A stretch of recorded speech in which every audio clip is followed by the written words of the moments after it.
Buenos días, Karenita. Mil disculpas la hora. Me agarró el tráfico en el No, centro. Es tranquilo. horrible. Es mejor Sí. ni entrar aquí. A ver, yo creo que hay algunas cosas interesantes que decir. Normalmente nosotros hemos visto tres tipos de campañas que se han desarrollado durante este periodo. Campañas electorales, digo, ¿no? Tiene una campaña que se llama En Territorio Puerta a Puerta, que prácticamente la embanderó obviamente Franco Quesada. Fue muy interesante la campaña digital que desarrolló, por ejemplo, Cheye, como para ir diciendo cosas un poco diferentes de que sucedieron en campaña. Y la campaña que generó también Patricio, diría yo, que fue como una mixtura en campaña aire-tierra y campaña también digital. Frente a Ujú. eso, tienes algunos tipos de votos, mi querido Freddy, que al final hacen que la ciudadanía vaya por una opción, ¿no? La gente normalmente vota, por ejemplo, por un voto económico retrospectivo, se llama, cuando piensa que en el pasado estaba mejor. Y ese tipo de cuestiones es mucho de lo que sucedió no solo en las seccionales, sino a nivel nacional con el correísmo. Y ahí podemos topar algo bastante interesante que pasó a nivel nacional. Y en voto seccional es normalmente un voto sociológico o un voto de clase. Ese voto de clase significa cómo la gente se siente identificado con y el voto que fue encausado, ¿no? Ves cómo se polarizó muchísimo el voto en la mitad, es decir, aquí en la parte centro urbana, entre estos candidatos Cheche, Patricio, el propio Chato y obviamente el voto periférico que fue totalmente captivo para Franco y al cual no llegó Nixon ni Ligia, por ejemplo. Ellos fueron candidatos también, ¿no? Sí, me refiero a la mujer que dice que ha sido candidata. También. También, ya. Bueno, Franco pudo penetrar en toda la esfera política Sí, de Loja. Permeó el centro, incluso que permeó decían el centro. que se creía que eso era Un bastión de los otros. una barrera inexpugnable Ujú, para él. No ocurrió eso, ¿no? ujú. La pudo superar y penetró ahí. Ahora, ¿cómo lo hace? ¿Por qué? La trayectoria que hay ahí, ¿cuál es la novedad, la verdad? O es que las campañas no tienen nada de expectante. ¿Qué es esto? Porque por una sola cosa, Ujú. se sabía que iba a ganar Franco. Sí, sí. Ya, eso es Sí, todo. las encuestas lo daban Ya, así ya, las exactamente, ya, encuestas lo daban ahí, ya. como puntero y de hecho con esos márgenes un poco Que nadie se de lo bajaba, posición. decía. Que nadie se lo Que nadie se bajaba. lo bajaba. Y así Ya. pasó. Y eso ocurrió. Y Ya. eso pasó. Yo creo que tiene algunas cosas. La primera, con el fallecimiento del exalcalde Bailón, tienes un voto captivo ahí, ¿no? Que es este voto duro O sea, eh, otra cosa hubiese sido con con Bailón, él. claro. Claro. Y ya lo vimos en la última elección. Sí. De hecho, donde terció y estaba también el ingeniero Bailón. Y Franco no lo ha podido superar en votación al ingeniero Bailón. No, Ujú. no. Entonces, con Bailón hubiera sido una cuestión, con el ex alcalde Bailón hubiera sido una cuestión diferente. Sin embargo, ese voto captivo, por eso decía, ese es el voto que se peleaba Nixon Granda, que lo quería pelear Ligia Rodríguez, y sin duda alguna que lo captó mucho mejor Franco, que también permeó en el centro. No, el doctor Patricio también puso a María Alicia Chicaiza en el afán de llevarse votos Por supuesto, del ingeniero Bailón. por supuesto. El ingeniero Freddy Altamirano. Sí, pero ojo, una cosa es el votante que aspira o que tiene una posición, esta identificación ideológica con alguien, pero no necesariamente con el proyecto político. Acuérdese que nosotros, Freddy, o sea, lindo sería si tuviéramos, y alguna vez lo hemos debatido con usted, si tuviéramos un voto racional, un voto programático, que nos digan, estas son las mejores ideas, y no solo es el qué, sino también el cómo, y aquí hay técnica. La gente vota por personas. Y eso nos dice la política, y normalmente también vota por caras y vota por identidades. El voto es normalmente unipersonal. Antes podíamos hablar de defender que tenías un voto de izquierdas, un voto de derechas. Votas incluso también por cacicazgos y votas también por caudillos y votas muchísimo también por emociones, que es mucho de lo que pasó también en esta elección. Eso ocurre en las candidaturas a las alcaldías. Por Por lo supuesto. regular, eso es así. Ahora,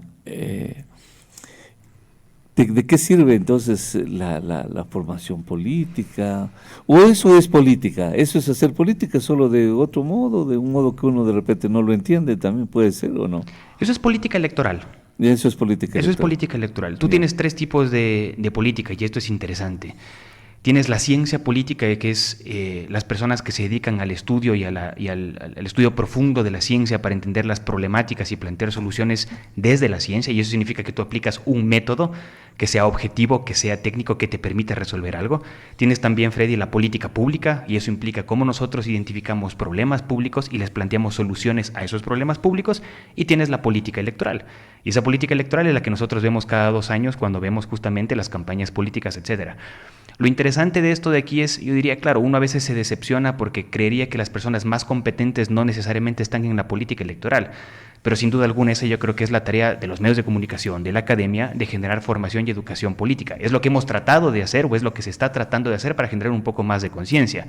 Caso contrario, pues siempre entramos en un círculo vicioso en donde no necesariamente las personas que tengan mejores competencias, no digo que sean buenas o malas, estoy hablando de competencias, estén justamente en la administración pública. Totalmente de acuerdo. Ser más competitivo, pero para ser más competitivo requiere mayor formación, mayor sacrificio y entender la política pública, ¿no? De acuerdo. Porque aquí lo que se procura para ganar una elección, entender a las masas. Claro. Eso es el fin. Claro. O el propósito, además.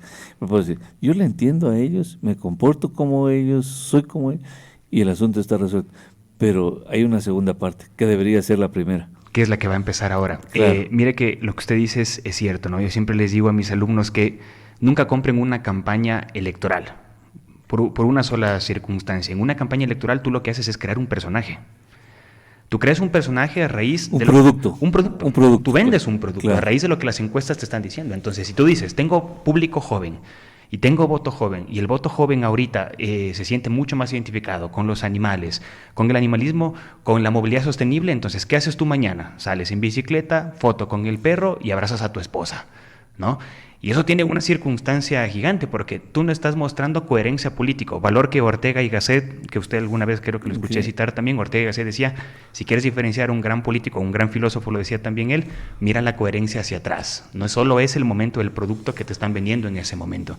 Y la campaña te vende un producto. Entonces, ahora sí, con todas esas personas que vendieron durante campaña electoral un montón de cosas, pregúntense si siguen siendo las mismas personas que transmitieron ese mensaje durante campaña electoral y sin duda alguna también los que ganaron que sigan demostrando aquello que dijeron que son.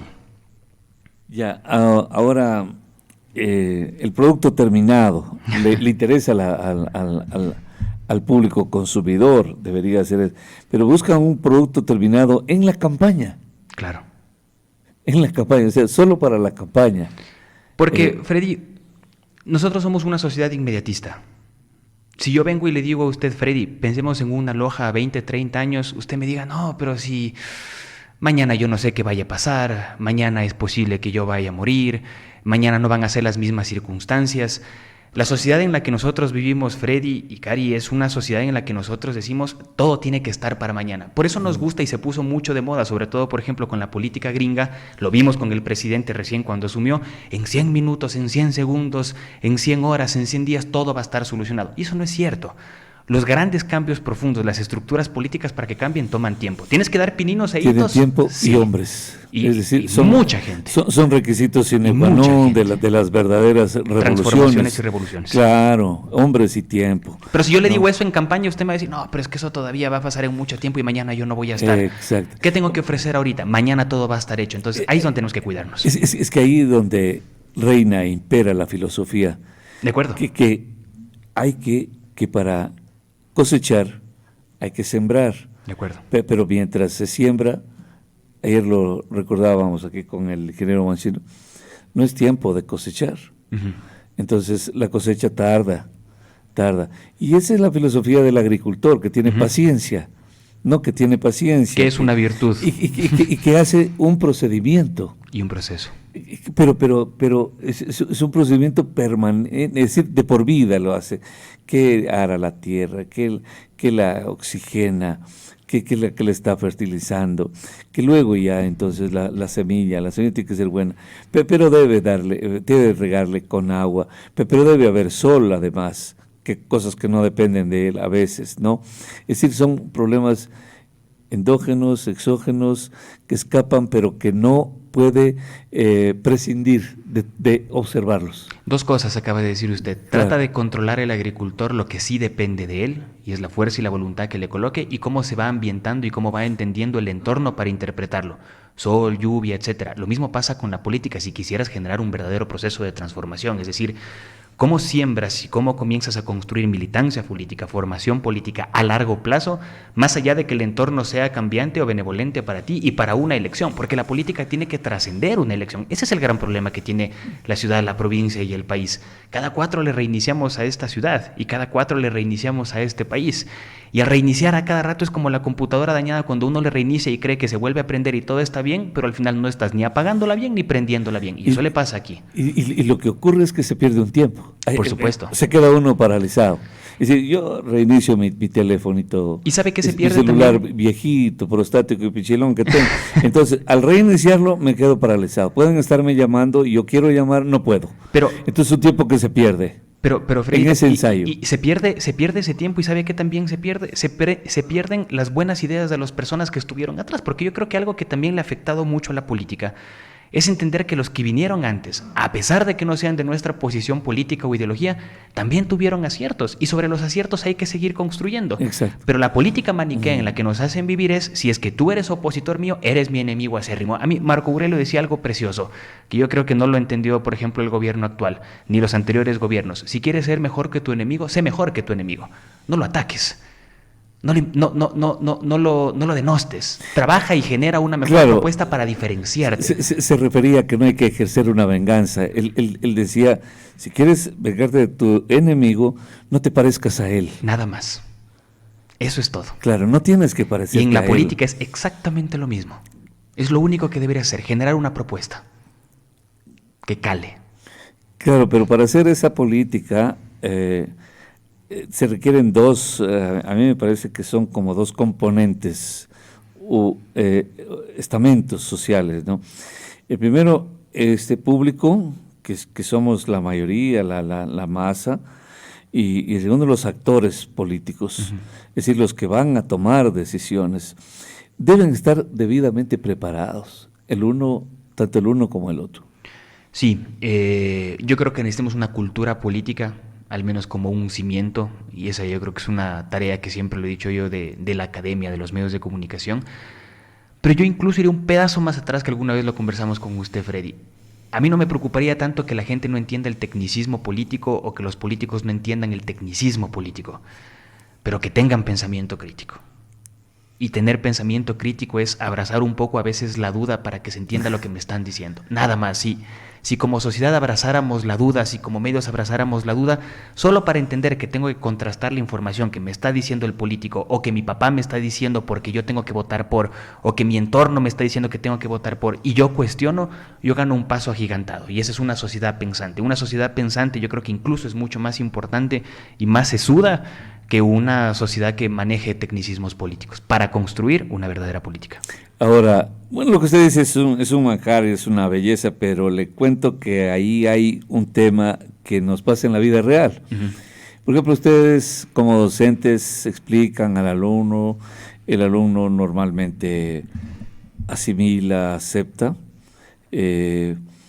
y a veces si discrepa prefiere callar o pregunta en reserva la duda que le agobia.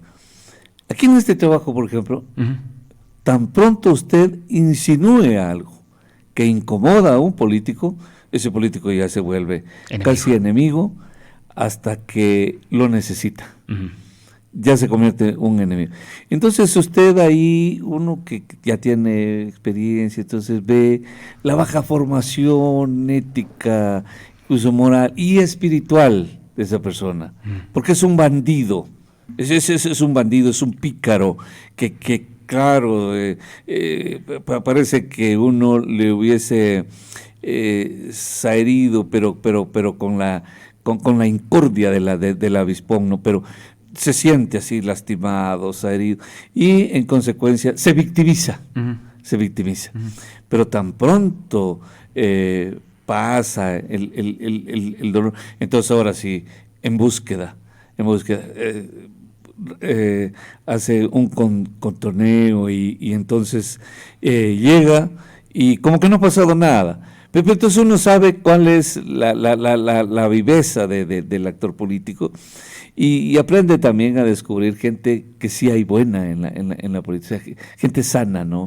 Entonces, ¿por qué dices, ¿y quién eres tú para saber que es sano o no?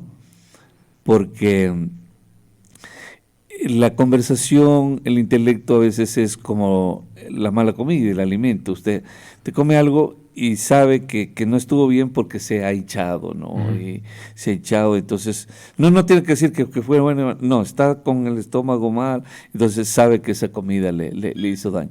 En la conversación con personas, sabe que a veces tomarse un café, lo agradable del café es la compañía. De acuerdo. Fíjese, buenos días, 725-400, le escuchamos, adelante. Se retiró.